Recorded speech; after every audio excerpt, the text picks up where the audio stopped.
Hi, this is Crystal, and I'm back with some tips that you can do to your new wheel, or new to you wheel, that might help it get going a little bit easier now that you know how everything works. So, the first thing we're going to look at is this string between these two legs. This string is helping this problem that I was having, which is that the two legs were splaying out and that this treadle would then come out of the holes that are bored in to hold it in place. So I wrapped this really tightly, and you can see around both legs like that, tied it really firmly in the middle, and that's keeping them together, which holds the treadle in place. The other thing that you're seeing are those foam bits. Now the foam bits are doing two things. One is it makes it easier to move on the carpet, just sliding it back and forth. And the reason that I like to do that is because this front leg likes to pop out of position. So when I pick it up, I have to make sure that I hold this front leg firmly, and that of course helps it from popping out. But it's a lot easier to just gently lift slightly on the wheel and slide it in and out of place.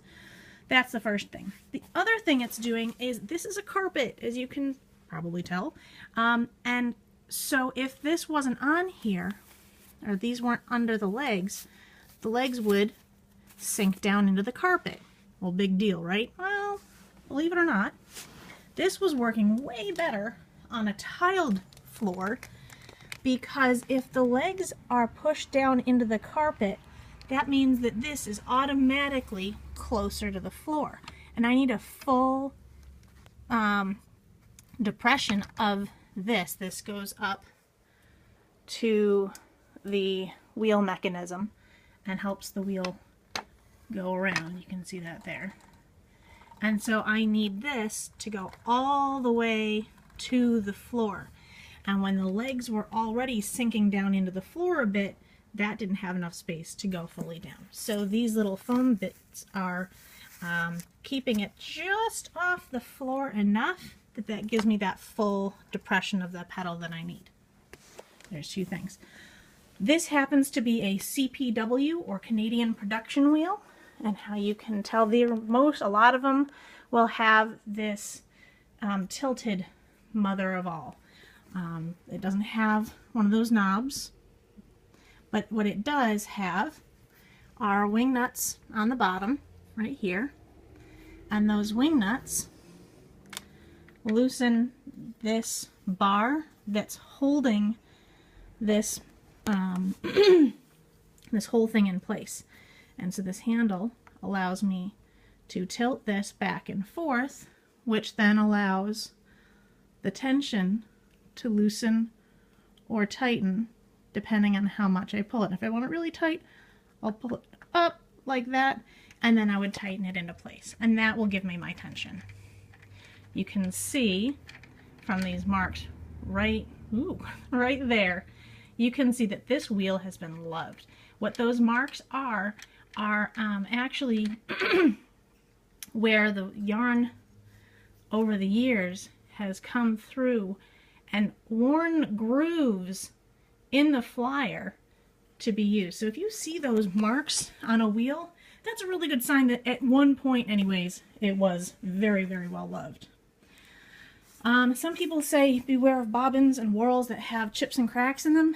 As you can see, this one has seen better days. It's definitely got some bits knocked out of it. Same thing up here. But this has been working very well despite the chips. So some you can get away with. If it's cracked all the way through, that might be more of an issue, but this one's been working fine.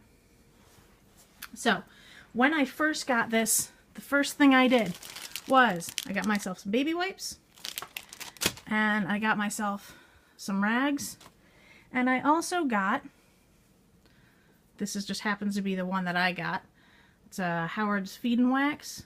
Any wood polish, conditioner, hardware stores have them.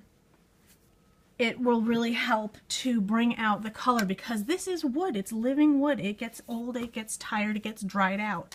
So I wipe the whole thing down with a baby wipe. and made sure it was dry, wiped it down afterward, and that got rid of a lot of dust. If you can wipe it down with a cloth first just to get some of the dust off, if it's been sitting a while, that will really help. And then wipe it down with the baby wipes, and that'll get a lot of the dust off of it. Then take the wax, put some on a cloth, and just, you're gonna rub it right in. I would do one piece at a time. Like I did the spokes first, and then I went around here, went around the wheel. I made sure the dry band wasn't on there at all. And just took my time, went through and wiped down everything. Read the directions. Different things will have slightly different instructions, but it's all basically the same. Give it a nice, take the time to give it that bath. It's really going to appreciate it. Some other little tweaks that I did to this. Now, when you get these were all very often, you know, made one of a kind, and this peg is specially designed. You can see that the profile is different to fit into this peg here. It's kind of hard to see. Fit into this peg here to hold this spoke into place. And usually, like I said on my last one, I don't know what it is with me and missing caps, but I had a cap that was here with a pin in place, except that mine doesn't have the cap or the pin. There we go, so you can really see this. Mine doesn't have the cap or the pin, and so the issue I was having is that the spoke of this wheel wasn't staying where I wanted it to. So what I did was I took a dowel rod. This one's a bit thicker, but it's just a long dowel rod that you can get at a hardware store. And I chipped off bits of it. Let me see if I can do this. There we go. And you can see they're in there just to kind of make sure that this gets the support that it needs. The problem I was having here and why this is underneath is because this was sitting so low that it made the wheel so off kilter that it was affecting how this lined up. So I tucked that in there, raised this side of it a bit, tilted it back this way, and wedged it into place. I made sure that there was loads and loads of spinning wheel oil. There you go, there's a little bottle of it. They're only a few dollars, and you can get them in spinning supply companies. There you go. People used to use all sorts of stuff. It doesn't need to specifically be that, but there you go. So those little bamboo pieces are all soaked, wedged in there, and soaked in oil, and so you can hear it's absolutely noiseless. Well, actually, you can't hear it, that it's absolutely noiseless. There is a crack right here in the hub, and so far it's holding together well. It's been spinning beautifully. This wheel is from the mid-1800s as far as I can tell, so that may eventually need to be fixed, but for right now it's still working okay.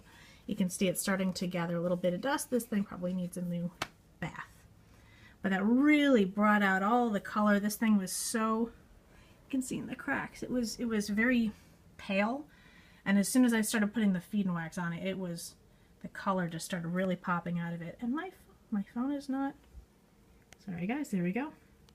The color really started coming out of it, and you could really see how gorgeous it was. Why will this not focus? So there's a few things that you can do for your wheel to really make it enjoy being spun again.